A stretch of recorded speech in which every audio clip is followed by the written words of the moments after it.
بسم الله الرحمن الرحيم الحمد لله رب العالمين والعاقبة للمتقين والصلاة والسلام على أشرف الخلق والمرسلين سيدنا ونبينا ومولانا محمد وعلى آله وصحبه وبارك وسلم بعد وما أكرمنا بنور الفهم وأخرجنا من ظلمات الوهم وافتح لنا بمعرفة العلم وسهل أخلاقنا بالحلم واجعلنا ممن يستمعون القول ويتبعون أحسنه. السلام عليكم ورحمة الله وبركاته. So we continue inshallah where we left last week with regards to the salah. We're still busy with the conditions of salah. When we speak about the conditions of salah, we speak about those factors which is required, which has to exist in order for salah to be permissible, or rather to be acceptable. If these conditions are not there, then the salah will not be accepted. So to run through those conditions, I think we did a few last week. The first of that is going to be al-tahara. The Prophet ﷺ says, "La tuqbalu salatun bi ghayri at-tahur." So the salah is not accepted without a tahara. Tahara is simply to be in a state of wudu. One doesn't have wudu, then he has to take wudu in order to be in a state. Is known as it's a state of hadath. If you're not in a state of wudu, in a state of hadath. Hadath means you require wudu. So the salah will not be accepted until you make a proper wudu. The second of those conditions, with regards to tahara, your body should be clean. So it should be free from any najasa, any type of najasa. And we'll go through actually in the chapter of tahara, we discuss what tahara is.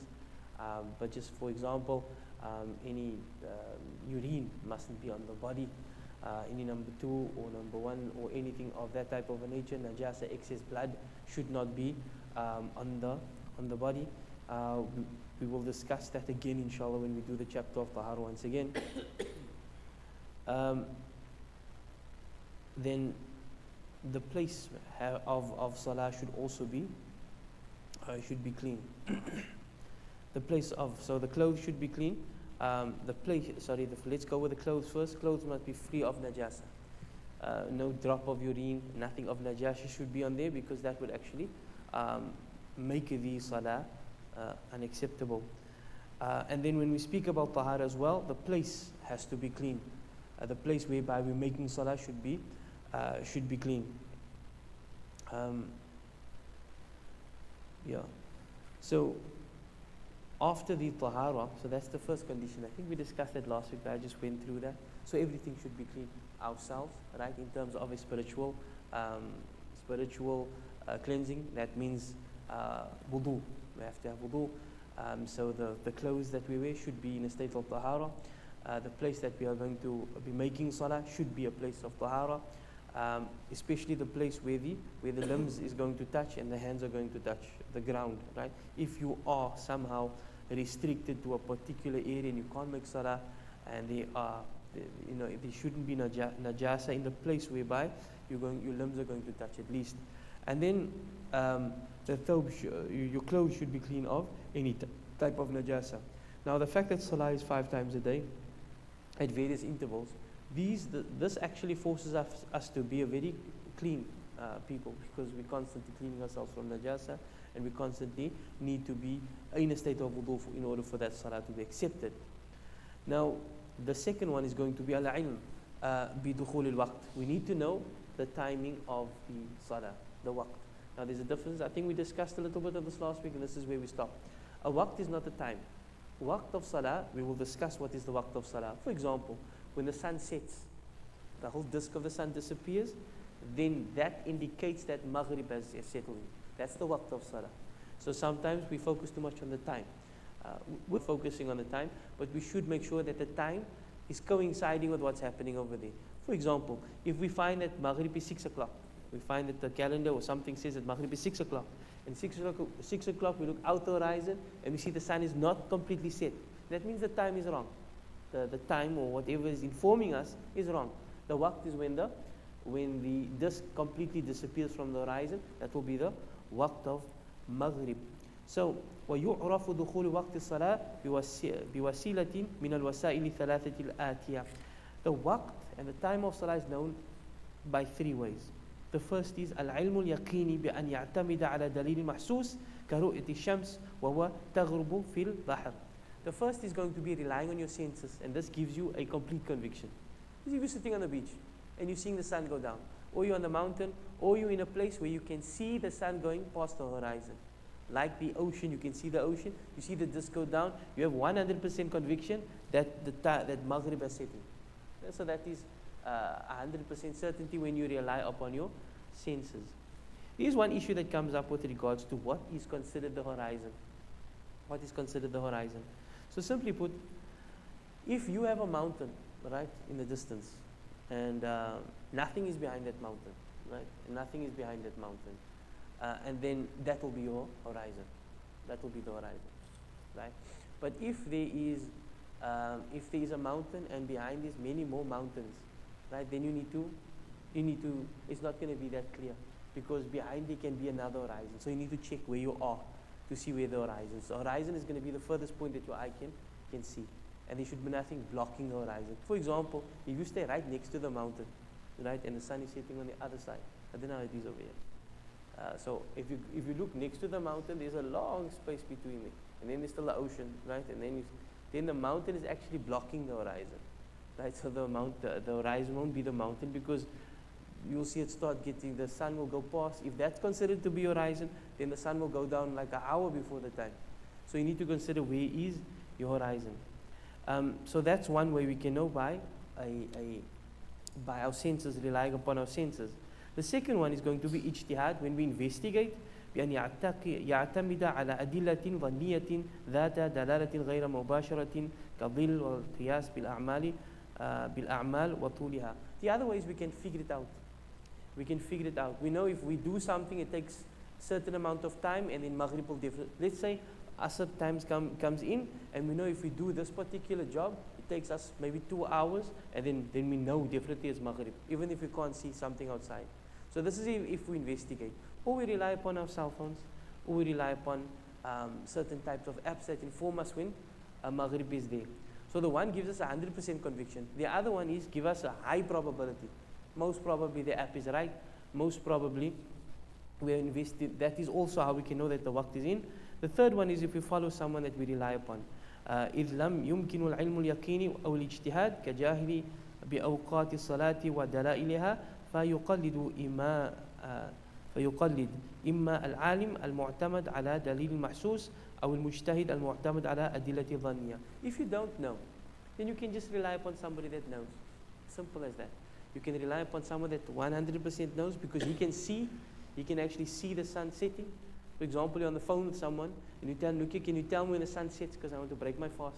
He can tell, "Okay, the sun is setting." If you trust him, you know he's a trustworthy person, you can rely upon him. Or you can simply ask somebody who knows, right? Or you can ask somebody that knows, that also make ijtihad. Ijtihad meaning he has investigated and you trust him. So those are the only three ways you can know that the waqt is in, the waqt of Maghrib.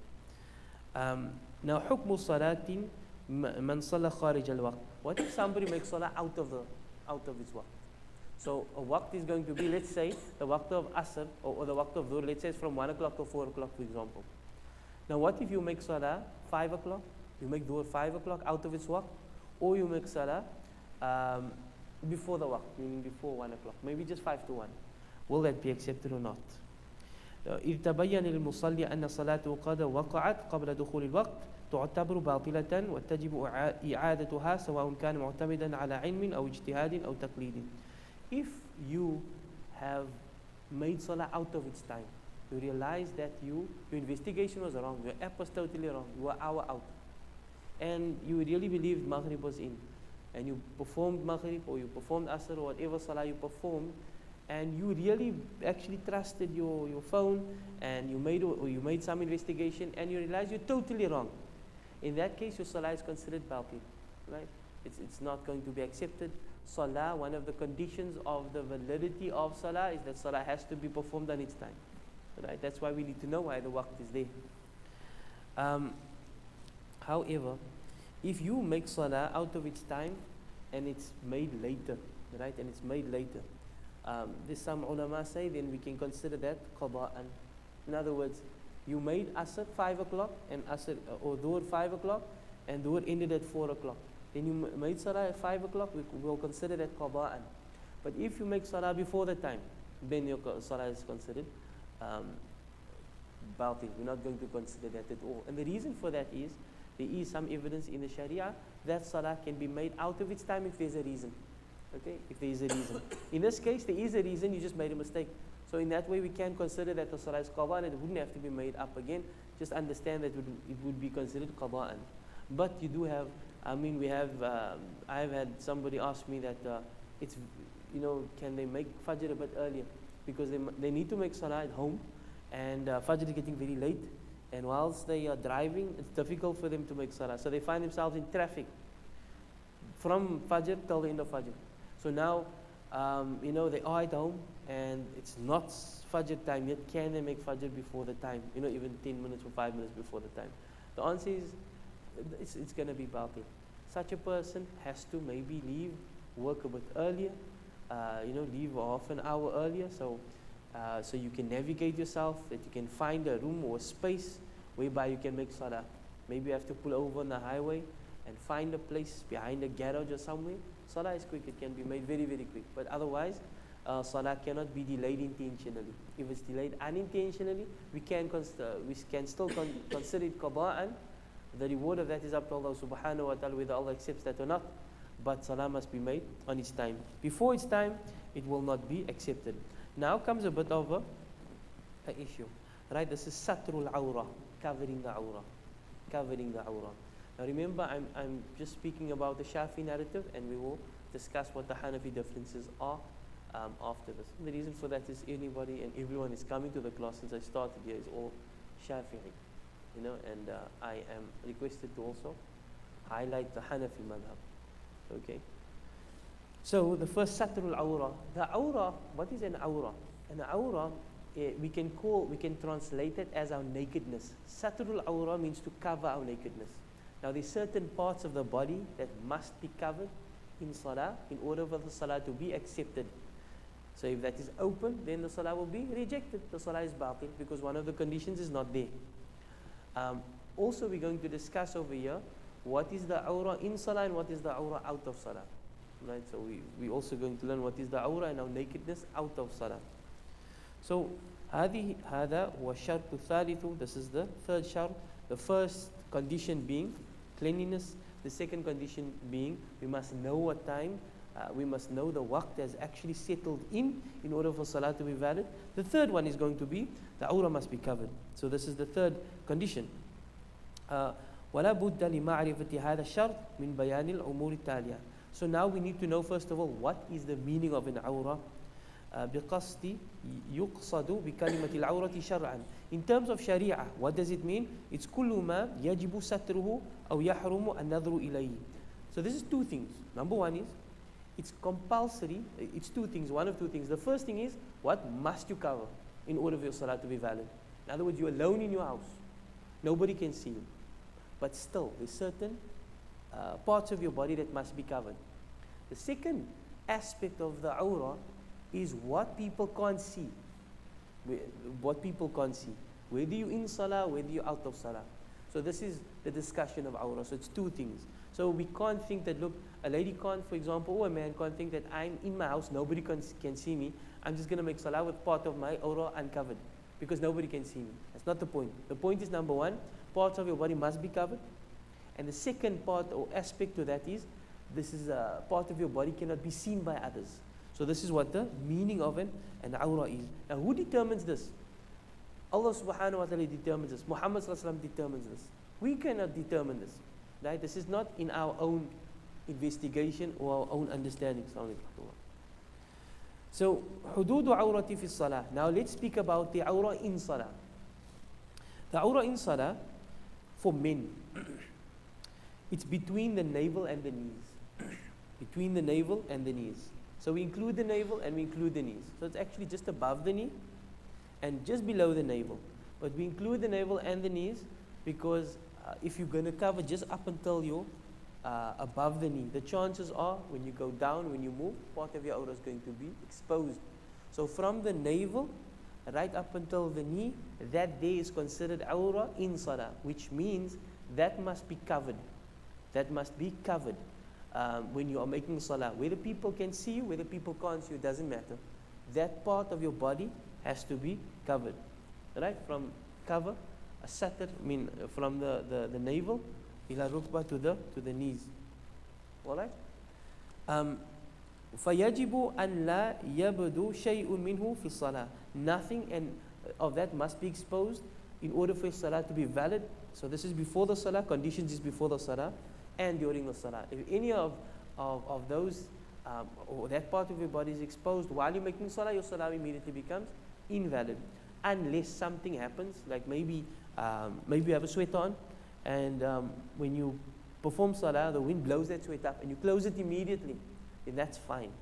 But if you leave it open and that is exposed, and this happens to many men, you find it a lot when they perform their ruku and when they perform the sujood, then the sweater goes up, or the shirt goes up, then the bottom of their back and the top part of their bum is open. That invalidates their salah, right? Because their awrah is uncovered. That is the area between the navel and the knees. وَحُدُودُهَا بِنِسْبَةِ لِلْمَرْأَةِ. So that is with regards to men. What is the awrah, what is the nakedness of a female that she has to cover in salah for a female? كُلُّ مَا عَدَى الْوَجْهِ وَالْكَفَّيْنِ. This is everything besides the hands, besides the face and the hands. Besides the face and the hands. The Hanafiya would make allowance for the feet as well. But everything must be covered. The entire body must be covered, except the face can be open and the hands can also be open, right? So this is with regards to the female. So none of a body should be exposed while she is in a state of salah, otherwise the salah will be invalid.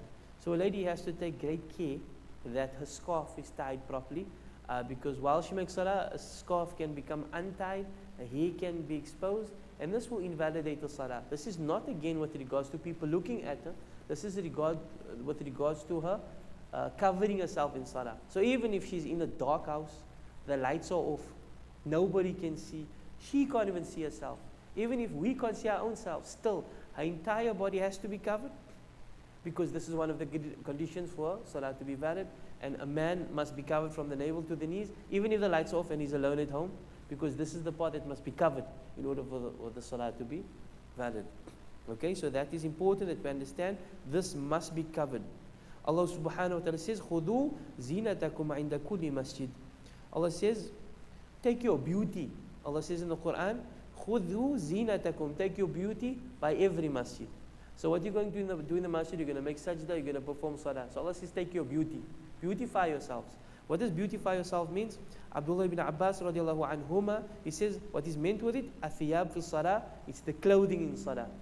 And what is beautiful, Assalamu alaikum warahmatullah, what is beautiful is that your awrah has to be covered. Okay? So once we understand that in salah, let's go, this is a hadith as well. This hadith comes in Tirmidhi. The hadith is graded as Hasan.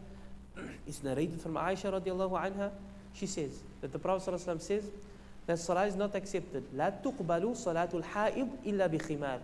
This hadith is going to teach us two things. First of all, what does the hadith mean?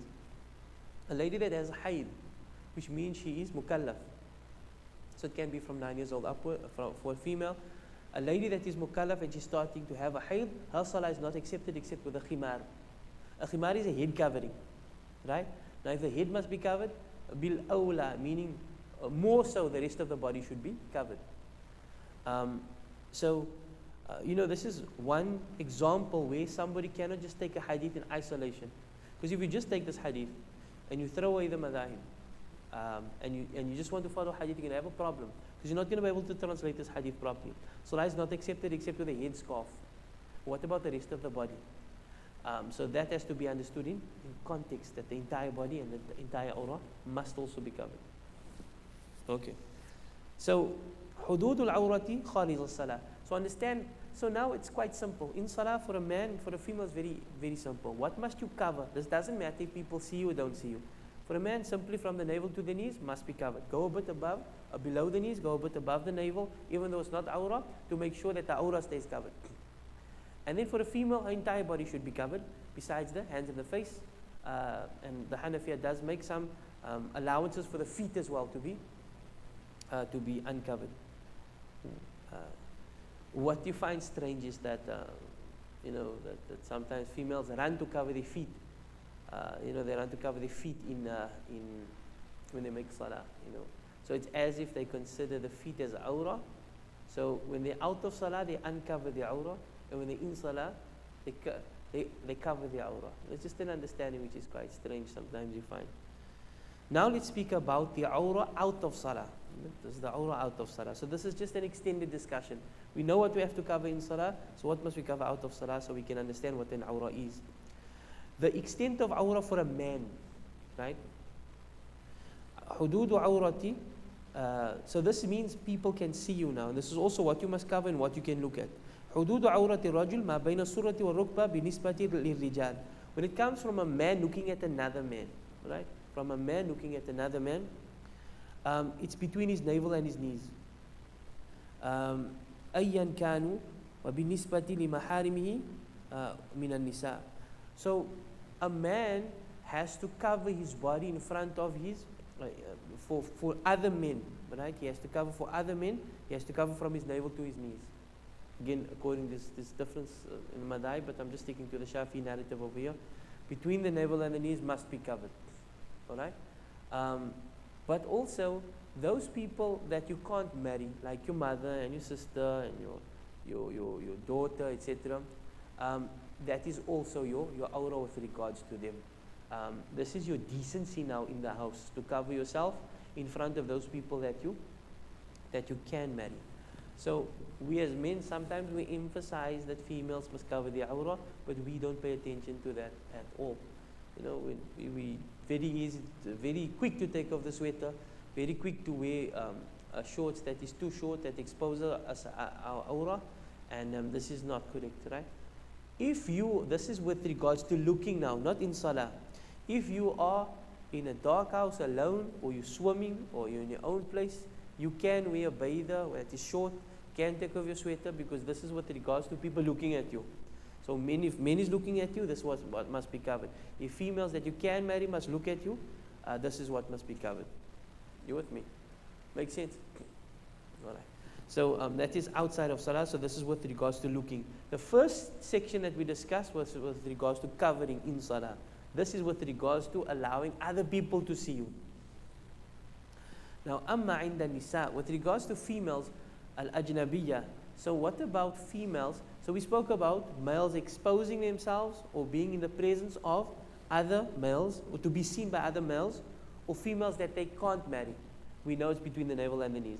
Now what about if we are in a public space where females that we can marry, right, that is not our maharim, can see us? So then how should we cover ourselves then? أما عند النساء الأجنبيات فما عدا الوجه والكفين على المعتمد. Now this is what is again this is for females to look at. What can a female look at a male? Okay, she can look at the hands. So the awrah to be seen. It's everything besides the hands and the face. Right? So the hands and the face is awrah. Is not awrah, sorry. So females can look at a male. She can look at his face, not a problem. She can look at his hands, also not a problem. Right? She can look at him. That's not a problem. أي لا يجوز للنساء الأجنبيات أن ينظرن إلى ما عدا الوجه الرجل الأجنبي وكفيه. This is important. Females don't understand this. They don't take this.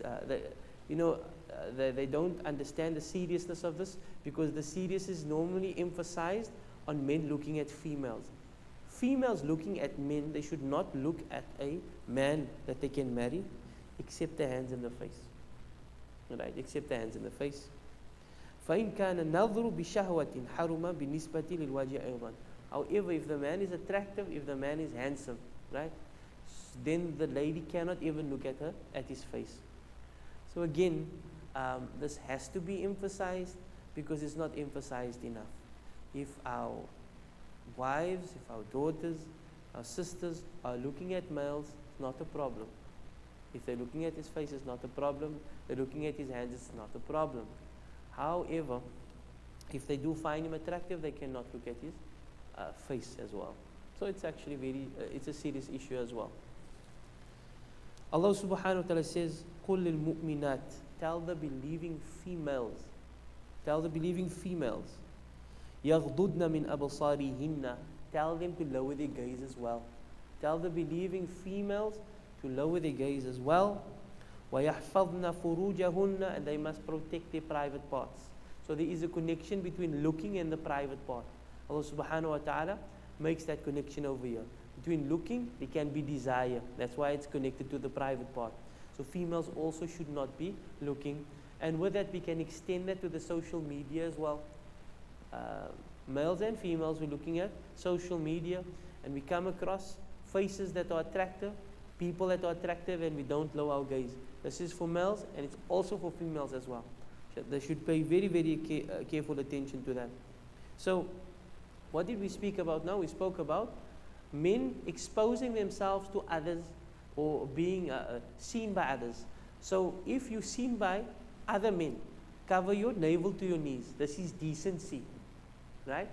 If you are in the presence of females that you can marry, second category, like your mother and your sister, your nieces, etc., you can't marry them, then also from the navel to the knees. However, if you are exposed to other females that can see you, what can they see of you? What can they see of you? So, what you still need to cover is your navel to your knees. It's compulsory. But when they are looking, they are only supposed to look at your face, because that, sometimes they need to be in lectures or something like that. They can look at your face and they can look at your hands. But the minute they start finding a man attractive, right, then they must remember the verse where Allah subhanahu wa ta'ala says, tell the believing woman to lower their gaze. Right, to lower their gaze. So this must be taught to our females as well. If we don't obey this, then there will be fasad. Right? There will be fasad, there will be desires that should not exist. So that's with regards to a male. So I think the awrah of a male is covered. We spoke about the awrah that he should cover in salah and out of salah. We spoke about the awrah of a male out of salah, and we also spoke about what other people can see of him and what is allowed and what is not allowed to see of him, to be seen of him. Then, so there are any questions with regards to that, the awrah of a male in and outside of salah? No question. You understanding of it? Little bit, alhamdulillah. Allah open up your heart, inshallah. You can understand besides not understanding English. Hudud awrat al-mar'ah. Now comes to the awrah of a female. So we spoke about an awrah of a male now. Now let's speak about the awrah of a female. عند النساء المسلمات, when she's by Muslim females. So there's a difference now between Muslim females and non-Muslim females. We're making that differentiation. Remember, a female has something what they call hishma. This hishma that she has, it's a veil of shyness around her, right? It's called the hishma. So, so you find that the laws are going to be very strict with regards to her. Between her and Muslim females is ma bayna surrati wa rukbatiha, is also between the navel and the knees, right? The navel and the knees. This is shocking. It's like, is it now? Can the top part of her body be exposed? Yes, like she's feeding a child, for example. She's feeding a child, or she's wearing a low-cut sweater or something like that, in front of other Muslim females, then that's fine, right? That's fine. So mother and daughters there is not a problem, right? Mother and daughters there is not a problem. Niece and auntie, it's not a problem. Amongst other females, they can expose themselves, or can be seen between the navel and the knees. This is not men. This is not just any female. This is Muslim females, right? Muslim females. Now, what about non-Muslim females? Amba inda nisa il kafirat, by other females that are non-Muslim, right? By non-Muslim. What can those females see of her? فما عدا الذي يظهر منها لضرورة القيام إلى عمل ما كخدمة البيت ونحوه. So she can dress in front of them like somebody dresses when they're doing daily chores in the house. So what ladies usually wear when they're doing their normal chores, hanging up the washing, or walking up and down, cleaning the kitchen, or that type of a thing, whatever chores they do around the house, however they see fit to dress, what is seen fit to dress, then non-Muslim females can see them like that. So this is with regards to her dressing and exposing herself. She can expose herself, her body, to Muslim females between the navel and the knees. And if non-Muslim females come into the presence, into a house or there by the home, then she has to dress herself appropriately, in the sense that she doesn't have to cover her hair and that type of a thing. She can wear loose sweaters, comfortable clothing, but the clothing is different now. The clothing is more of, she's covering herself a bit more. So with Muslim females, less. Non-Muslim females, she has to cover herself more. And how is that described? It's not very strict. It's discussed as, or it's described as, she has to cover herself like how she would when she's doing her daily chores. Okay, so this has to be in the heart and the mind of females when they are. This is the sanctity of our females. This is the sanctity of our females. This is how much we cherish them. This is one of the wisdoms of the Sharia. وَأَمَّا عِنْدَ الرِّجَالِ الْمَحَارِمِ. Now we come to the men. There's obviously going to be two categories of men. There's going to be a category of men that she can't marry. So her father, her brother, her nephew, any close relative that she can't marry. That's her maharim now. How should she dress in front of them? فَمَا بَيْنَ السُّرَّةِ وَالرُّكْبَةِ. Also between the navel and the knees. So daughter comes to visit the daddy. She has a baby. She wants to feed. She can feed in front of the father. Not a problem. Part of her breast is going to be exposed. It's not a problem because it's daddy or it's the brother. So that's not a problem. So in front of other males that she can't marry, she must cover between her navel and her knees. أي فلا يجوز لها تبدي سائر أطراف جسمها أمامهم بشرط أمن الفتنة وإلا فلا يجوز ذلك أيضا. So this is a condition here. She can expose herself to her son and to her father, etc., between the navel and the knees. This is when there's no fear of fitna. When there is fear of fitna, how can there be a fear of fitna? Sometimes you have people that are, what's those people that's foster brother and sister, for example? They might not be close. They might be a mahram, for example. That's my, is it called a foster brother? It's two people living from the same, the foster brother and sister. So yeah, they just drank from the same. So maybe one lady fed someone else as well. So those two people will become foster brother and sister. So now you can't marry them. But there's still an object of desire there. There might still be an object of desire, if there is, right? Then she can't expose herself to them at all, right? Because there's going to create khawf of fitna. You see, one of the strongest forces in nature is the private part. That's why the Prophet ﷺ says we can protect between what is between the jaws. I mean, protect what you say when you get angry, when you're displeased. Protect your mouth of ghiba and all of those things. And that which is between the thighs, right? And then which is your private part, your desires, then he guarantees Jannah. Because those are the things, greatest force that pulls you to that which is haram. It's a great force. So don't contend with the force. So Allah subhanahu wa ta'ala doesn't like you to play with something that's going to burn you. Don't contend with that force. So we stop that type of force from being activated. So females must try and obey this so they don't activate that force. This is one of the wisdoms. So that force is not activated. Okay? And because these laws are broken, because these simple laws which we overlook, look, it's simple. Why must we listen to this? Why must we practice it? Because these laws are broken, you find very strange, dangerous things happening in households. Where children, young children are being molested. You find incest in family. This is what's happening. Because these laws should not be ignored. These laws are here to protect us. It's to protect us and protect our families. Allah subhanahu wa ta'ala says, وَلَا يُبَدِّينَ زِينَتَهُنَّ. They must not expose their beauty except إِلَّا لِبُعُولَتِهِنَّ, to their husbands. And the husband, as obviously he is privy to her entire body, right? Her entire body. And then أَوْ أَبَائِهِنَّ, then their fathers, which can be exposed between the navel and the knees. أَوْ أَبَاءِ بُعُولَتِهِنَّ, or the grandfathers, or abna'ihinna, or their children, or abna'i bu'ulatihinna, or the children of the husbands, etc. So this is the maharim, people that she can not marry, she can expose her beauty to them.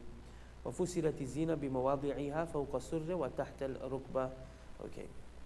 So this is a female. We discussed the awra, and we discussed the awra with regards to other females, and we discussed the awra with regards to males that she can marry. Now we need to discuss her awra with males that she can't marry. So this will be the most severe. This is going to be very, very strict. As for men that she can marry, this is rijal al-ajnabi, it's her entire, فَجَمِيعُهَا أَوْرَةٌ. Her entire body, including everything of her, is awra. This is what you can look at now, not what she must cover. This is what you can look at. Her entire body is an awra. You should not be looking at any part of her body. Not like female. It's slightly lighter to females because females can look at the face of a male. But the minute she finds the male attractive, she must not look. She mustn't look. But for us, it's different. Her entire body has become an awra. فَلَا يَجُوزُ لَهَا أَن تَكْشِفَ شَيْئًا مِنْ بَدْنِهَا أَمَامَهُمْ إِلَّا لِعُذْرٍ.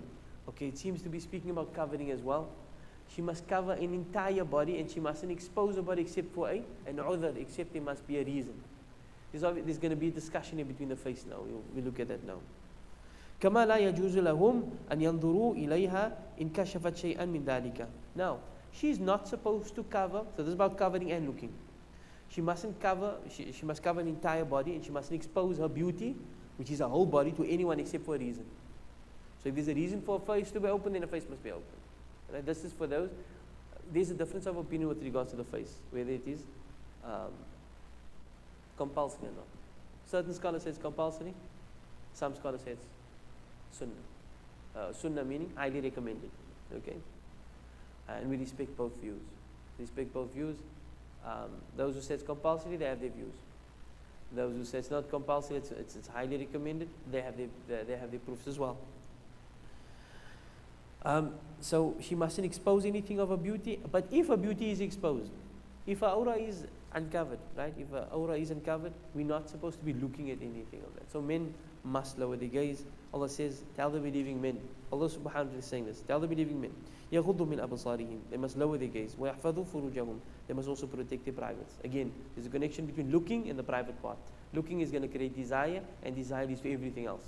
Because desire is that force that forces us or pulls us to do that which is haram. This hadith comes in Bukhari. Aisha radiallahu anha narrates this hadith. She says, the Prophet sallallahu alaihi wasallam used to make fajr. Sallallahu alaihi wasallam. فَيَشْهَدُ مَعَهُ نِسَاءٌ مِنَ الْمُؤْمِنَاتِ. Then there were also females present in the gathering. Right? There was females present in the gathering. مُلْتَفِعَاتٍ فِي مُرُوطِهِنَّ. Their clothes were covered around them. Right? ثُمَّ يُرْجِعْنَ إِلَى بَيْتِهِنَّ. Then when they would return, مَا يَعْرِفُهُنَّ أَحَدٌ. Nobody knew who they were. So in other words, they would be covered by the darkness, and they would cover them. They would cover their entire bodies. And when they returned to their house, nobody actually knew who they were. So this is the extent that females should go and try and cover themselves. Right? They should not try and be seen by men. This is their honor, this is their dignity, and this is where Allah has placed their honor and their dignity in. The West has obviously a different view. They believe the honor and the dignity of a female is in uncovering her aura. Right? And by uncovering her aura, she disgraces her own self, and because she disgraces her own self, this opens up the door to humiliation in front of Allah subhanahu wa ta'ala, and this makes the barakah being taken away from her. So this has nothing to do with logic. This has to do with obedience. And we must state that, because it's not about how you feel or what's in the heart, or I know him like a brother, or he's not like that, or this has got nothing to do with that. This is because Allah said so. And this is because Allah said so. These things that we have mentioned, to not call or open up the desires, this is just to try and figure out or understand what is the wisdom behind what Allah has said and why He said what He has said.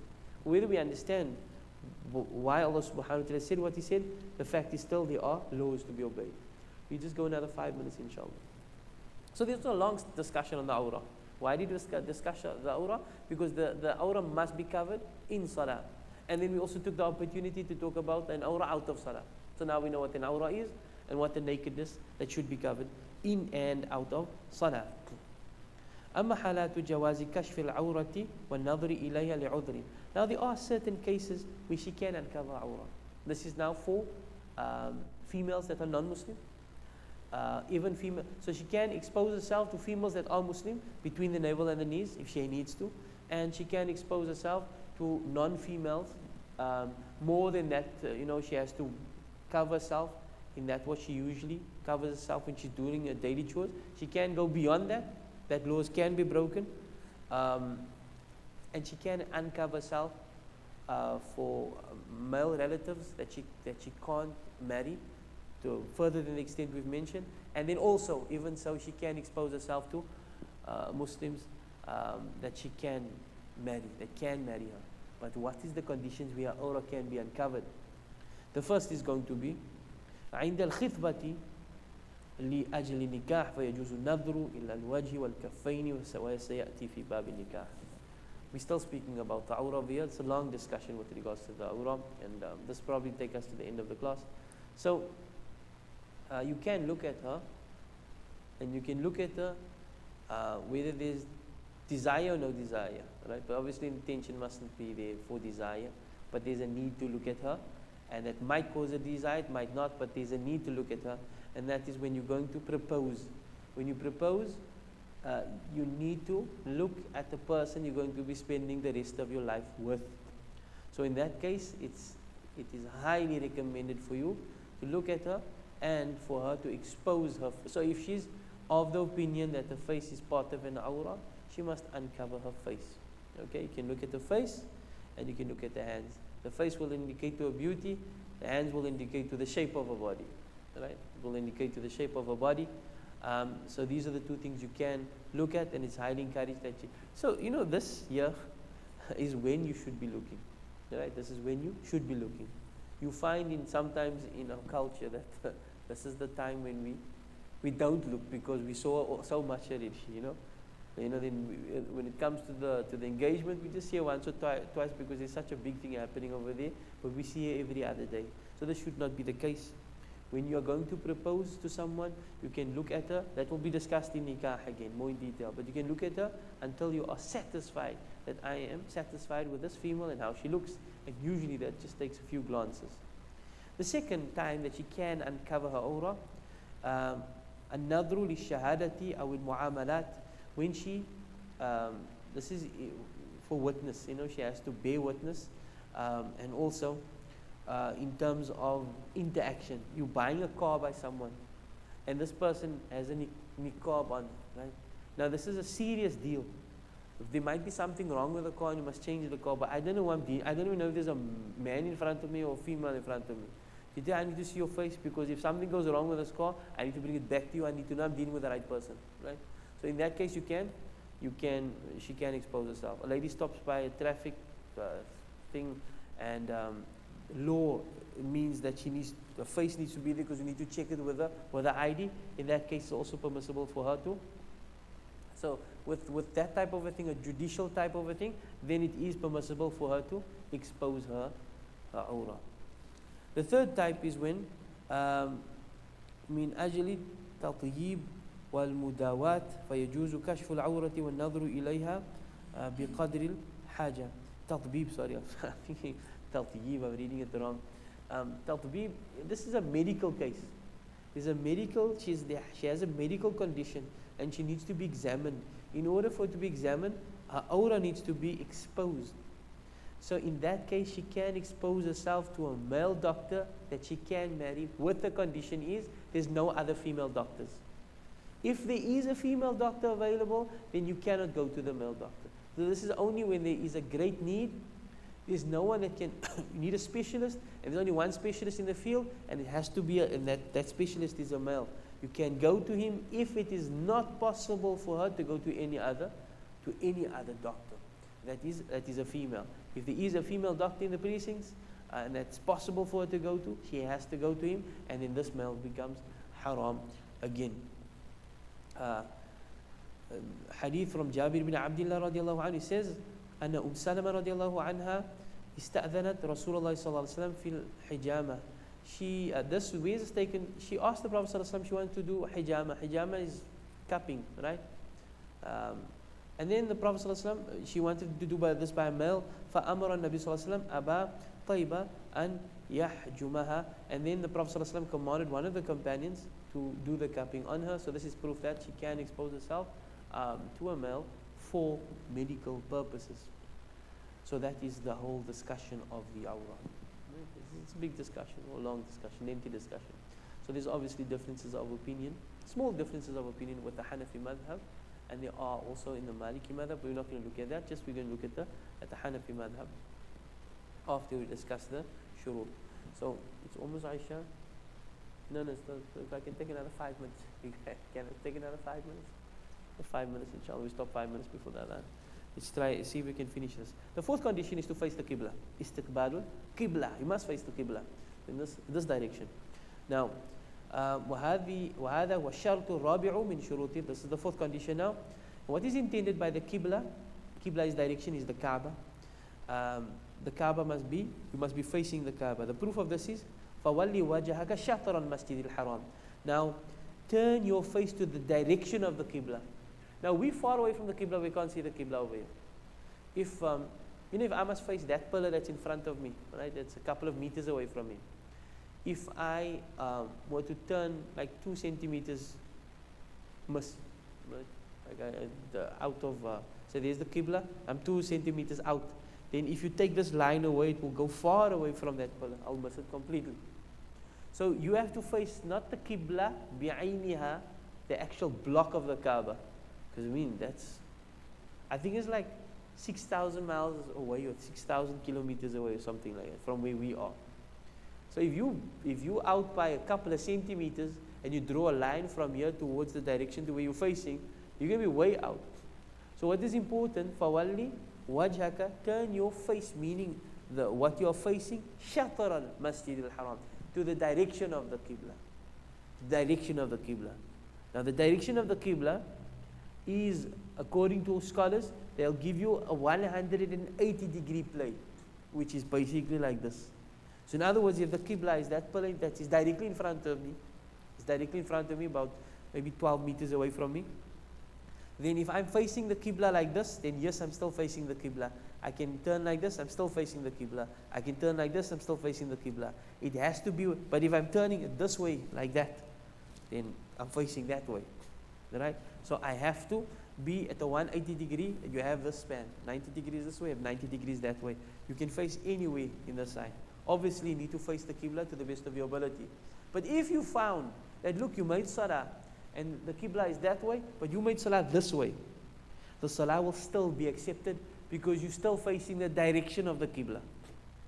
You get people that are so finicky about these things that they find that the mimbar is like 2 degrees out. Obviously, you must do the best you can. You can't move the entire mat, and you can't move the whole Jama'ah all the time. You're still facing the direction of the Qibla. So that's very important, right? Because these things sometimes it brings ikhtilaf or khilaf, disunity or arguments amongst unnecessary arguments. So face the direction of the Qibla to the best of your ability. Right. The Prophet ﷺ says, قال للذي علمه كيف يصلي. So the Prophet ﷺ was teaching somebody to perform salah, and he says, إذا قمت إلى الصلاة, when you're standing up for salah, فأسبغ الوضوء, make sure you take a proper wudu, ثم استقبل القبلة, then face the qibla, then you make your takbir and you say Allahu Akbar, and you perform salah. So that is the fourth condition of salah, to face the qibla. So this is interesting. When did this come into place? When did this whole facing the Qibla and the Kaaba, when and what date? How did this become compulsory? It comes in both Bukhari and Muslim. عن البراء ibn Azib رضي الله عنهما قال. So this companion, who is Al-Barra ibn Azib, he said that the Prophet ﷺ صلى نحو بيت المقدس. The Prophet used to face Baytul Maqdis, right? That place that is under attack now.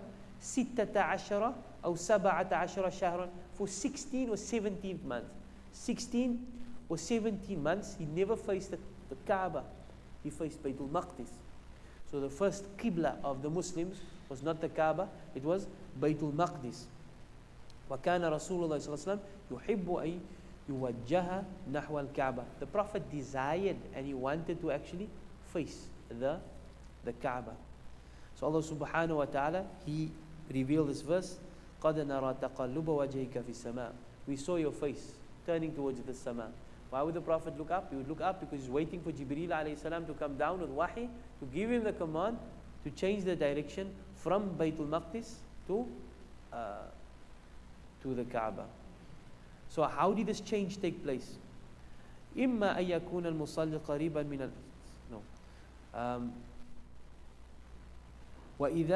وإذا فإن تاريخ مشروعية استقبال الكعبة يبدأ في أوائل هجرة النبي صلى الله عليه وسلم إلى المدينة. This took place at the beginning stages after the Prophet made hijrah to Medina. So this is where the change of the Qibla took place. فإذا فإن تاريخ مشروعية استقبال الكعبة, yes, it started at the beginning stages of the hijrah to Medina. كيفية الاستدلال على القبلة, and we can look at that next week inshallah when we actually start with we're going to start with the actual salah. Yes. Alright. Next week we'll start with the actual actions of salah inshallah. How we're going to be performing the salah after we obviously mention the certain differences of the Hanafiya of what we have discussed. So there's no questions inshallah? Questions? We can stop there. Jazakallah khair. Assalamu alaikum.